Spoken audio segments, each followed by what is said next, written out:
Tenemos el honor de estar platicando unos minutos con el primer astronauta mexicano, con el segundo latinoamericano, un hombre que hoy todos queremos escuchar su experiencia, queremos escuchar cómo fue ese día, esos 7 días en el espacio hace 25 años, el ingeniero Rodolfo Neri Vela. Ingeniero, ¿cómo está usted? Bienvenido, muchas gracias por platicar con nosotros. Muy bien, Raúl, muchas gracias. Saludos a todo tu público.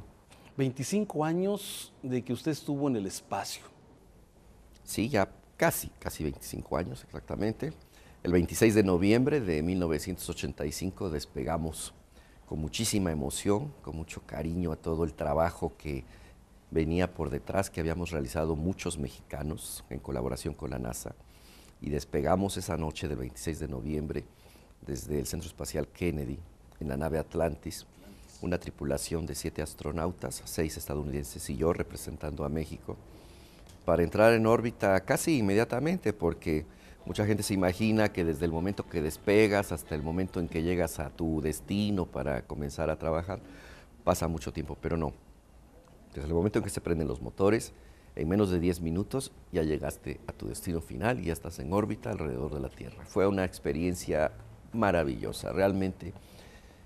Aunque ya pasaron prácticamente 25 años, tengo en mi memoria muy fresco todo eso y la emoción que hubo alrededor de todo el suceso, porque era la primera vez en toda la historia que la NASA llevaba como parte de su tripulación a un ciudadano de un país latinoamericano.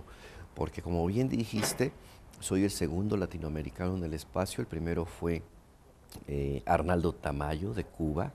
Él voló en una cápsula rusa en los tiempos de la Guerra Fría todavía, pero con la NASA de los Estados Unidos jamás un ciudadano latinoamericano había estado presente. Entonces fue un gran privilegio, un orgullo para México como nación, como país vecino, y realizar experimentos nuestros propuestos por científicos mexicanos, el llevar muchas cosas también muy nuestras, como las tortillas de maíz, el amaranto, el cereal sagrado de los aztecas, música de todos los estados de la República, los boleros de Agustín Lara, etcétera, etcétera, pues le dio un sabor muy mexicano a esta misión que fue seguida por todo el planeta, a pesar de que las comunicaciones, Raúl, como tú sabes, pues no estaban tan evolucionadas como hoy. Claro, no había internet, por ejemplo, bueno, por lo menos no comercialmente como hoy lo tenemos, ¿no, doctor? No, pues estaba todo en estudios, en diseño, prototipos, nivel laboratorio.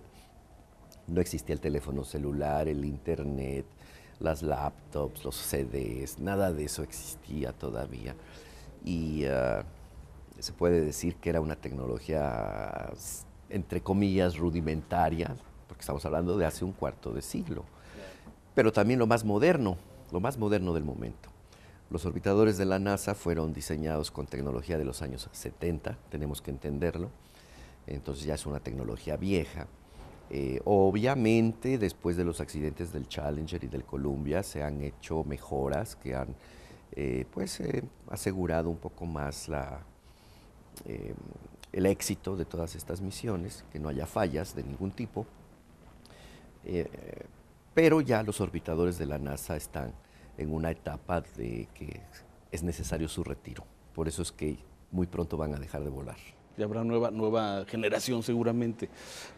Efectivamente, la NASA está diseñando un nuevo tipo de vehículo espacial, la cápsula Orión, con la cual piensan poder seguir llevando a sus astronautas hacia la Estación Espacial Internacional y posiblemente utilizarla para otro tipo de misiones que no están muy amarradas todavía, pero que sí están en estudio, en que sí se usan para regresar a la Luna, o tal vez no, o tal vez como el presidente Obama y su equipo de asesores lo ha propuesto, diseñar una misión tripulada para posarse sobre un asteroide, lo cual pues jamás se ha hecho, ¿verdad? Sería sensacional. Hay tantas cosas por hacer en la tecnología espacial y tantos beneficios que nos da a todos nosotros, que por ello es importante estar involucrados como nación, y también por eso a mí me da muchísimo gusto que en el entorno del bicentenario de nuestra independencia, del centenario de la Revolución Mexicana, más modestamente el 25 aniversario del viaje al espacio del primer mexicano, que en este año precisamente haya sido creada por ley la Agencia Espacial Mexicana. Ahorita platicamos un poquitito de esto, ingeniero, pero déjeme ir un poquito al tiempo y sobre todo esta bonita experiencia que tuvo usted, por ejemplo, hace varios años, cuando fue este despegue del Atlantis con los mexicanos, con el primer mexicano, perdón, con el primer mexicano.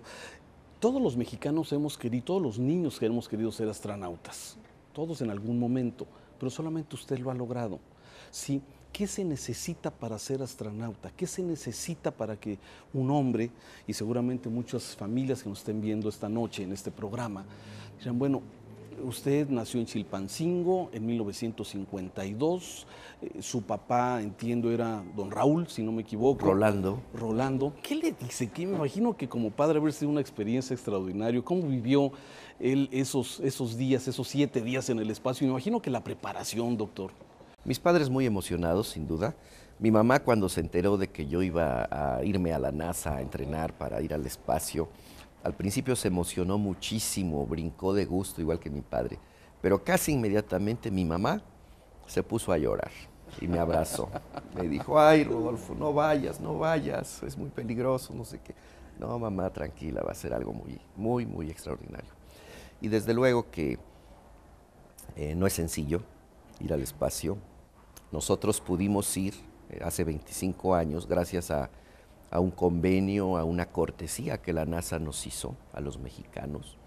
Los orbitadores de la NASA eran muy nuevos, estaban comenzando a volar. La NASA todavía tenía en aquella época la idea de usarlos comercialmente para colocar satélites en órbita. Solo logró colocar algunos, dado que 2 veces después de nuestro viaje espacial vino el accidente del Challenger y entonces la NASA decidió no comercializar el uso de los orbitadores y usarlos solo para investigaciones científicas. Pero fue una cortesía para fortalecer las relaciones internacionales entre Estados Unidos y México.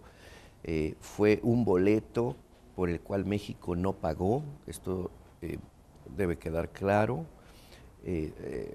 Tampoco la NASA nos pudo seguir invitando siempre gratis, y como no teníamos nosotros un programa espacial definido y se nos atravesó el accidente del Challenger y muchas otras cosas más, no hubo las circunstancias adecuadas para que pudiésemos nosotros seguir avanzando en el ámbito espacial a través de convenios con la NASA de los Estados Unidos. Pero se colocó un satélite, el satélite Morelos 2. Sí, porque fue antes del accidente. Colocamos el Morelos 1 y el Morelos 2, que fueron muy importantes en su momento para México. A través de la Secretaría de Comunicaciones y Transportes se instaló un centro de control para estos 2 satélites que está en la Ciudad de México, que funcionó perfectamente, que además se vio la utilidad de los satélites Morelos cuando ocurrió el terremoto de 1985 y la ciudad quedó totalmente incomunicada. Las centrales telefónicas pues estaban paralizadas, incluso una de las más importantes en el centro de la ciudad de Telmex desapareció porque se derrumbó todo y gracias a los satélites Morelos pudimos, al Morelos 1, porque el Morelos 2 todavía no era lanzado, pero el Morelos 1 nos permitió establecer comunicaciones entre el Distrito Federal y varias partes de la República y California, Estados Unidos. En fin, los niños de hoy, claro que quieren ser astronautas, no es sencillo. ¿Usted estudió en Chilpancingo primaria, Yo nací secundaria? en Chilpancingo Guerrero, estudié allí hasta el kinder, porque mis papás se tuvieron que ir a vivir por el trabajo de mi padre a la Ciudad de México. Mi padre trabajó muchos años en hospitales, él es médico. Y yo cursé la primaria, todos mis estudios en el sector público, en primaria de la SEP, después secundaria y prepa con la UNAM, mi carrera también en la UNAM. ¿Qué prepa estuvo? En la 2, que es la única que tiene secundaria y prepa. Y, o sea que fui Puma desde muy chiquitito, desde que estaba en primer año secundaria. Sí, y repito, los niños de hoy sí sueñan con ser astronautas, no es sencillo. Pero la receta que yo les doy es que no hay garantía para nadie en el planeta, ni siquiera para un chico estadounidense hay garantía de que se va a convertir en astronauta por el hecho de que se mete a estudiar tal cosa. todo depende de las circunstancias, de las oportunidades, del momento, de cuando se vaya a realizar una misión, de qué es lo que se busca, el perfil que se va a hacer. Entonces siempre se hace esto a través de concursos. Las personas que están preparadas en ese momento son las que participan y alguno de ellos tendrá que ganar. Y así fue en mi caso cuando yo concursé con cientos de doctores mexicanos. Pero usted ya estaba, ya era maestro, ya tenía su doctorado también en Inglaterra. Cuando yo concursé para ser el astronauta de México, yo ya tenía varios años trabajando aquí en México, investigando. Yo ya había obtenido mi doctorado en Inglaterra, yo ya había regresado y participé en un concurso que fue convocado por la SST en conjunto con la asesoría de la NASA sobre los lineamientos. Y bueno, eso fue en su momento. Yo tenía mis estudios, estaba en buenas condiciones físicas, dominaba el inglés y eso me permitió, además era especialista en satélites, eso me permitió concursar y ganar. Cuando se presente la oportunidad de otros astronautas mexicanos, ¿quiénes van a concursar? Los que hayan estudiado, los que tengan algún posgrado, los que sepan inglés, los que tengan buena condición física. Entonces, si alguien quiere ser astronauta, aunque no hay garantía, el primer paso que deben de dar es estudiar, aprovechar el tiempo y tratar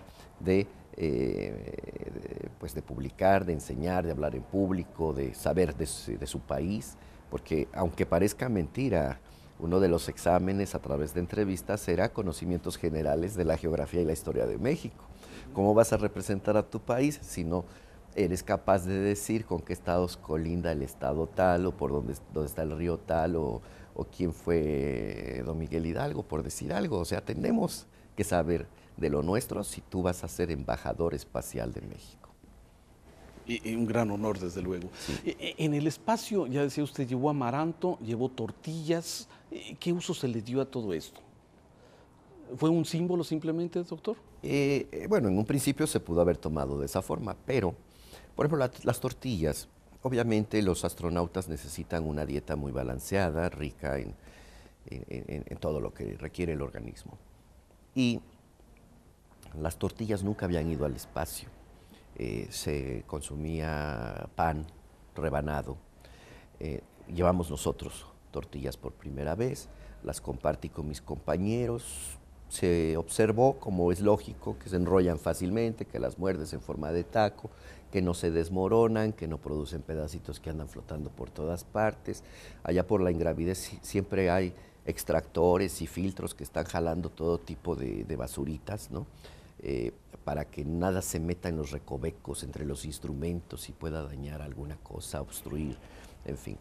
Entonces, la NASA desde entonces, desde 1985, en todos sus viajes espaciales también incluye tortillas en la dieta de los astronautas. Y por otra parte, el amaranto del que hicimos un experimento de germinación de semillas, y también llevamos alimentos elaborados de amaranto, incluyendo un atole muy sabroso, ¿sí? Con polvos de amaranto y leche en polvo a la que se le añadía agua caliente, pues sabía riquísimo. Pero lo importante es que en todo el México se desconocía el valor nutritivo del amaranto. Se desconocía también su valor simbólico como alimento sagrado de los aztecas, que formaba parte importante de la dieta de los indígenas antes de que llegaran los españoles. O sea, no comían solamente frijol y maíz, claro. Comían bastante amaranto, ¿sí? Y además lo utilizaban en ceremonias religiosas. Y en todos los pueblos de México y en las ferias y en los mercados se seguía vendiendo en forma de dulces. La alegría famosa, hecha con granitos, con miel y con nueces y pasitas.